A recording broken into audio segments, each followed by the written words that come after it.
तो आज जिनसे हम बात करने वाले हैं उन्हें हो सकता है कि आप ऑलरेडी जानते हो। वो बिहार में मुंगेर के रहने वाले हैं। उनका नाम शुभम कुमार है, जो नोमैड शुभम के नाम से भी जाने जाते हैं। तो चलो उनसे बातचीत किया जाए। कमास दादा,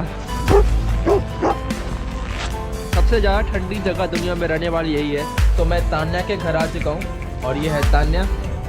लोगों को पता चले कि आप करते क्या हो एग्जैक्टली। बेसिकली मैं एक ट्रैवलर हूँ और पिछले अराउंड साढ़े तीन साल से ट्रैवल कर रहा हूँ लगातार।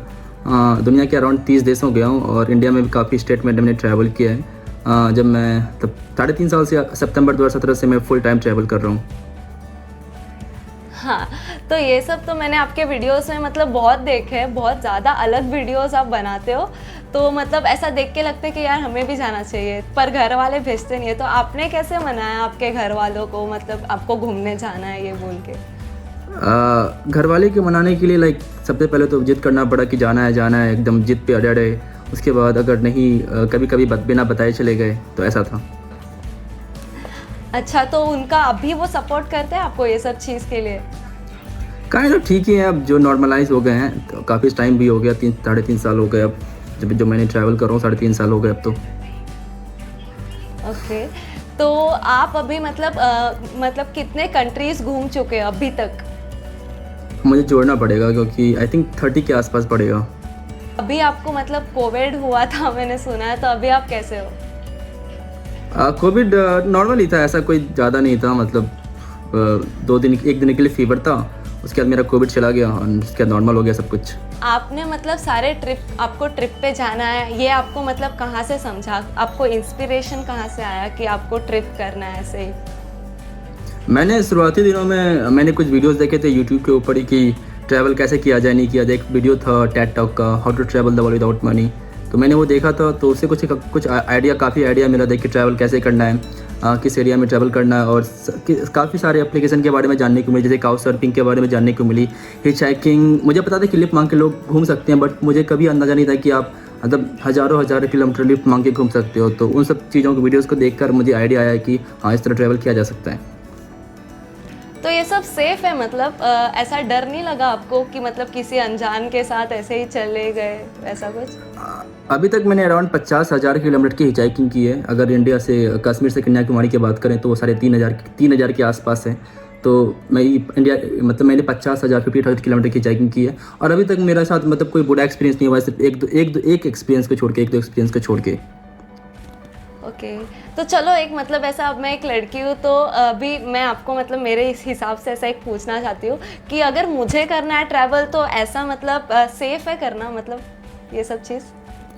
अब मैं ट्रैवल के दौरान ऐसा नहीं कि मैं काफ़ी लोगों से मिला हूँ, काफ़ी लड़कियों से मिला हूँ। इनफैक्ट कल मेरी एक फ्रेंड से बात हो रही थी, वो जर्मनी से, उसका नाम दाना है।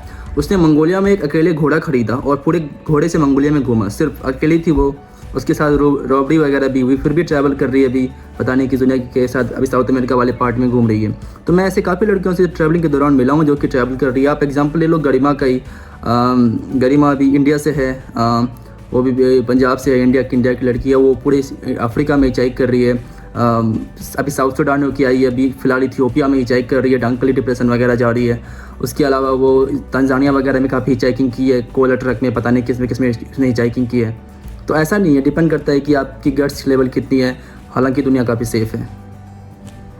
ओके, तो मुझे जानना है कि अभी आप मतलब ये सब फंडिंग्स कहाँ से लाते हो? जैसे आप अभी, मेरे को जितना पता है, आप एट द एज ऑफ 17 आपने स्टार्ट किया था ट्रैवलिंग, तो तभी आपको मतलब फंड्स कहाँ से मिलते थे? आप ट्रिप कैसे कर पाते थे?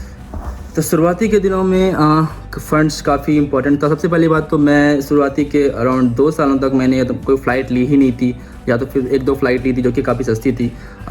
जो मेन एक्सपेंसेस होता है ट्रैवलिंग का, वो फ़्लाइट का ही होता है। अभी भी अगर मैं बात करूँ, कोविड के दौरान ऐसे फ़्लाइट से ट्रैवल कर पा रहा हूँ क्योंकि सारे ऑलमोस्ट बंद पड़े हुए हैं। जो मेन एक्सपेंसेस था फ़्लाइट का था, तो वो फ़्लाइट मैं लेता ही नहीं था शुरुआती दिनों में। उसमें कोविड वगैरह का कोई सीन ही नहीं था। तो बिना फ़्लाइट के फिर एकोमोडेशन के लिए मेरे पास कैंपिंग वगैरह मैं कर लेता था। और मैं जनरली ठंड वाली कंट्री चूज़ नहीं करता था क्योंकि ठंड में आप कैंपिंग वगैरह नहीं कर सकते। तो मंगोलिया वगैरह या चाइना वगैरह या फिर रशिया वगैरह के दौरान मैंने कैंपिंग वगैरह काफ़ी की थी।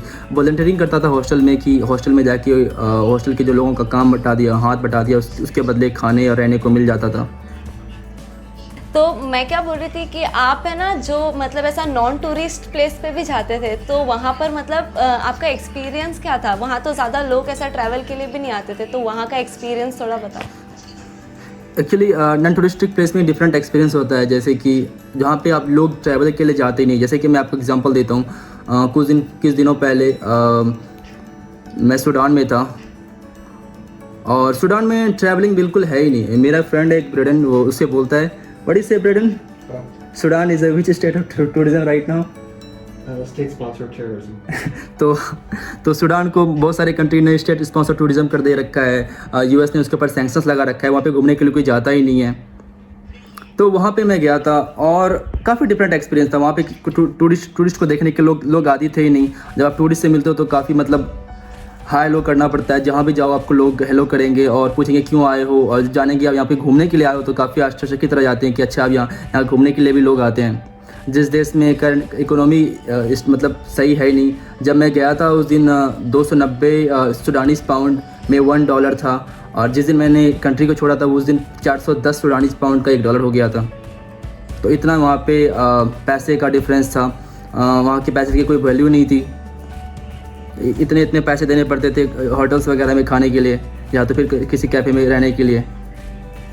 अच्छा, तो एक बार तो मैंने आपके एक वीडियो में ये भी देखा है कि आपके पास पैसा ही नहीं था, बट एक कोई फैमिली ने आपको मतलब बहुत अच्छे से वहाँ पर मदद किया वगैरह। हाँ, तो वो एक्सपीरियंस क्या मुझे था? याद है 2020 आई थिंक लास्ट दिन, जिस दिन कोविड स्टार्ट हुआ था 2019, 31 दिसंबर 2019 को मैं बॉर्डर क्रॉस कर रहा था ताजिकिस्तान से उज्बेकिस्तान में था उस समय मैं। और जैसे ही मैं एंट्री लिया तो पता चला कि बैंक का ATM काम ही नहीं कर रहा हूँ, क्योंकि मैं हमेशा अपने कार्ड पे रिलाई करता हूँ। मैं कैश ट्रैवल नहीं करता हूँ, क्योंकि काफ़ी लंबा ट्रैवल कर रहा हूँ तो इतने कैश पे ट्रैवल नहीं करता हूँ। तो फिर पता चला कि जब पहुँचा तो मेरे पास कैश ही नहीं है। तो फिर मैं लोगों से पूछने लगा कि यहाँ पे कैश कहाँ मिलेगा, कौन से ATM में मिलेगा। फिर उन्होंने बताया कि अब कैश तो यहाँ पे मिलना मुश्किल है, अभी चलो मेरे घर पर जाकर रह लो। तो ऐसा कुछ हुआ था। वाह, इतने अच्छे लोग भी हैं अभी। वो वीडियो देख के मतलब मुझे इतना अच्छा लगा ना कि ऐसे ही मतलब उन्होंने आपको बुला लिया घर में और इतना रहने दिया। फिर आप लोगों ने 31st बहुत अच्छे से सेलिब्रेट किया, वो वीडियो में ऐसा दिख रहा था। तो सबसे मतलब आपने अभी तक इतने सारे कंट्रीज घूमे हैं, तो सबसे बेस्ट मोमेंट कौन से कंट्री का था? मतलब कौन से लोगों को आप भूल नहीं सकते अभी तक, ऐसा कौन सा मोमेंट है वो? ये काफ़ी डिफ़िकल्ट सवाल होता है किसी भी ट्रैवलर से कि ये वैसा ही सवाल हो गया कि एक माँ के पास अराउंड 10 बच्चे हैं और उससे पूछा कि कौन बच्चा तुम्हारा फेवरेट है। तो सब कंट्री अलग अलग है, अलग अलग। किसी कंट्री में आपको अच्छा कल्चर मिलेगा, किसी कंट्री में अच्छी नेचर है। तो सब कंट्री अपने हिसाब से अलग है और किसी एक को चूज़ करना मुश्किल है। फिर भी अगर मैं जाना चाहूँगा तो वो रशिया का पार्ट है, साइबेरिया का कुछ पार्ट जैसे याकूतिया वगैरह हो गया। मैं वहाँ पे वापस से जाना चाहूँगा। काफ़ी लोग वहाँ पर मुझे फ्रेंडली मिले हैं। सबसे अच्छे लोग मुझे वहीं मिले हैं याकूतिया वाले पार्ट में। तो ये सब चीज़ें अभी आपने बोला फैमिली का ज़्यादा ये नहीं था, तो अभी मतलब फैमिली क्या सोचती है इसके बारे में? आप जब ट्रैवल करते हो, अगर आपको ये सब चीज़ यूट्यूब से पैसे भी मिलते हैं ट्रैवल कर, मतलब अभी चालू हो गया ना, मोनेटाइज हो गया आपका चैनल, तो क्या मतलब उनका क्या रिएक्शन है ये सब चीज़ लेके?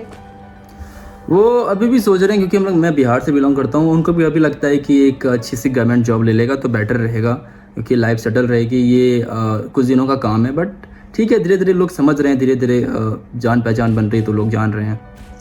यहाँ मैं रिलेट कर पा रही हूँ क्योंकि मैं भी बिहार से और मेरे डैड भी सेम सोच। तो मुझे मतलब ऐसा बहुत लोगों ने बोला है आपको पूछने के लिए कि मतलब अभी ये सब चीज़ में पैसे और इतने चीप इसमें आप कैसे कर पाते हो? मतलब अभी इंटरनेशनल ट्रिप है तो खर्चा बहुत होता है, तो आप मतलब कम बजट में कैसे करते हो सब ट्रैवल? देखिए, ट्रैवलिंग के दौरान सिर्फ 4 चीज़ों का खर्चा, 3 या 4 चीज़ों का मान लो खर्चा होता है। सबसे जो पहली बात होती है वो होती है जो एक्सपेंस होता है वो फ़्लाइट टिकट का होता है। फिर वीज़ा का थोड़ा मोड़ा हो जाता है, डिपेंड करता है कि किस कंट्री में जा रहे हो। मुझे याद है मैं इराक गया था, इराक की वीज़ा के लिए मैंने सिर्फ 35,000 रुपये सिर्फ वीज़ा के लिए पे किए थे। और हो गया फ़्लाइट का, और फ़्लाइट, वीज़ा, रहने और खाने का, और बस लोकल ट्रांसपोर्टेशन का। ये 4 चीज़ें मेनली खर्चा है वहाँ पे। तो अगर आपको उसमें मिनिमाइज़ करना है तो फ़्लाइट टिकट में वगैरह तो फ़्लाइट, सस्ती फ़्लाइट देखो, डील्स देखो, अलग अलग वेबसाइट चेक करो। मैं घंटों रिसर्च करते रहता हूँ। फ़्लाइट जब मैं करता हूँ, सबसे मेरा स्ट्रेसफुल पार्ट रहता है जब मुझे फ़्लाइट बुक करना होता है। मैं घंटों फ़्लाइट चेक करते रहता हूँ कि किस वेबसाइट पे सस्ती फ़्लाइट है, किस वेबसाइट पे महंगी फ़्लाइट है। अलग अलग वेबसाइट चेक किया, अगर $15-20 बच गए तो वही काफ़ी है मेरे लिए। तो उस हिसाब से मैं फ़्लाइट देखता हूँ। उसके बाद एकोमोडेशन के लिए मैं हमेशा हॉस्टल लेता हूँ। मैं होटल में जनरली, अब डिपेंड करता है कि किस कंट्री में हो, जैसे कि सूडान वगैरह में तो हॉस्टल का कोई कॉन्सेप्ट था ही नहीं, क्योंकि वहाँ पे कोई ट्रैवलर्स आते ही नहीं है। जैसे किर्गिस्तान में फ़िलहाल मैं हूँ, किर्गिस्तान एक अच्छी सी ब्यूटीफुल सी माउंटेन्स कंट्री है, तो यहाँ पर हॉस्टल्स वगैरह आपको मिल जाएंगे और 150 रुपये का एक अच्छा सा हॉस्टल मिल जाएगा, अच्छा सा बेड मिल जाएगा।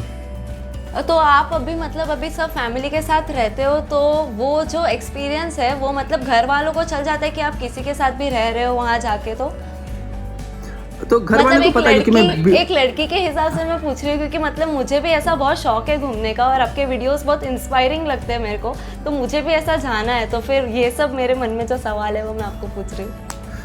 तो एज ए गर्ल डिपेंड करता है, क्योंकि काउचसर्फिंग मुझे हिसाब से लगता है कि काफ़ी सेफ वेबसाइट है। क्योंकि सबसे जो पहली बात होती है, मैं काउचसर्फिंग यूज़ करता हूँ किसी के घर पर रहने के लिए, उसकी वेबसाइट का नाम है काउचसर्फिंग। तो काउचसर्फिंग का काउचसर्फिंग बताता हूँ होता क्या है कि आप किसी, मान लो कि आप मुंबई में रहते हो, ठीक है, या जहाँ भी रहते हो, तो आप जब मुंबई कभी जा रहा हूँ तो मैं आपको मैसेज करूँगा उस वेबसाइट के थ्रू, जैसे कि फेसबुक वगैरह कुछ होता है, तो एक वेबसाइट है, उसके थ्रू मैसेज करूँगा कि है मैं वहाँ पे आ रहा हूँ, मैं एक ट्रैवलर हूँ, मैंने यहाँ ट्रैवल किया है, मेरा ये इंटरेस्ट वगैरह है, क्या मैं आपके घर पे रह सकता हूँ? तो अगर आप कहेंगे हाँ ठीक है आ रहा लो, तो मैं आपके घर पे रह लूँगा। इसके बदले मैं मतलब लाइक कम्युनिकेशन होगा, कुछ एक्सचेंज होगी बात, कुछ आप शेयर करोगे अपनी मतलब कुछ चीज़ें और मैं कुछ चीज़ें शेयर करूँगा, और उसके बाद म्यूचुअल इंटरेस्ट में लाइक फ्री में रहना खाना होता है वहाँ पे। या तो आपने खाना बना दिया, जब मैं किसी देश में रहा तो मैंने मतलब अपना इंडियन खाना बना के उनको खिलाया, वो फिर अपना खाना खिलाए, देखो ये हमारा लोकल खाना है, ये है, ये घोड़ा है, ये पता नहीं क्या क्या खिलाते हैं। तो ऐसा है वहाँ का। ओके तो आपको मतलब लैंग्वेजेस के प्रॉब्लम हुए क्या? जैसे अभी हर कंट्रीज़ में अलग अलग लैंग्वेज है, तो सब लैंग्वेज तो हमें नहीं आता होगा, तो फिर आपने वो कैसे मैनेज किया सब? मैंने एक्स-सर्विस कंट्रीज़ में काफ़ी ट्रैवल किया। काफ़ी लोग मुझसे पूछते हैं कि मैं रशियन कैसे बोलता हूँ। तो मैं जब रशिया आया था तो पहली बार मुझे याद है कि 2017 में पहली बार रशिया आया था, और मैंने एक लोकल बंदे से पूछा कि थैंक यू कैसे बोलते हैं, और उसने मुझे गाली सिखा दी, ये मुझे अभी तक याद है।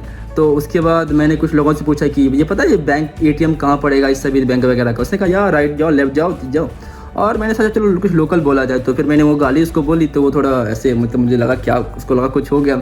फिर समझ में आया कि अच्छा लोगों ने मुझे गाली सिखा दी। फिर मैंने कहा ठीक है रशियन तो सीखना है।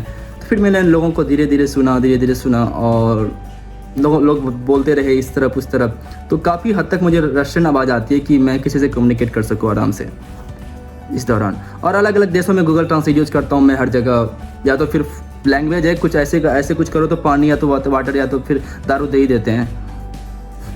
आप मतलब ऐसा लोकल लैंग्वेज के ऊपर थोड़ा ऐसा इफेक्ट पड़ता है क्या? अगर आप लोकल बोल रहे तो लोग ज़्यादा रिस्पॉन्ड कर रहे हैं वो चीज़ पे? ये बात सही है, जब मैं लोकल बोलता हूँ तो लोग काफ़ी इंप्रेस हो जाते हैं कि एज ए इंडियन मैं लोकल बोल रहा हूँ, और काफ़ी इंप्रेस हो जाते हैं। जैसे कि अगर कोई फॉरेनर इंडिया में आके थोड़ी मोड़ी हिंदी बोले तो हम लोग इससे इंप्रेस हो जाते हैं। हाँ ओके तो मतलब अभी आपको अगर आपको किसी चीज़ मतलब कोई लड़का है या लड़की है जिसको सोलो ट्रिप करना है आपके जैसा, तो उनको आप कुछ कहना चाहते हो, जैसे कोई एडवाइस या कोई टिप्स तो देना चाहते हो? वो टिप्स में कि दुनिया बहुत खूबसूरत है, बस पॉजिटिव माइंड से निकलो, काफ़ी लोग हेल्पफुल मिलेंगे, और आप चलते रहो, लोग जुड़ते रहेंगे। Correct. So thank you so much Shubham, ये सब चीज़ शेयर करने के लिए मेरे साथ। या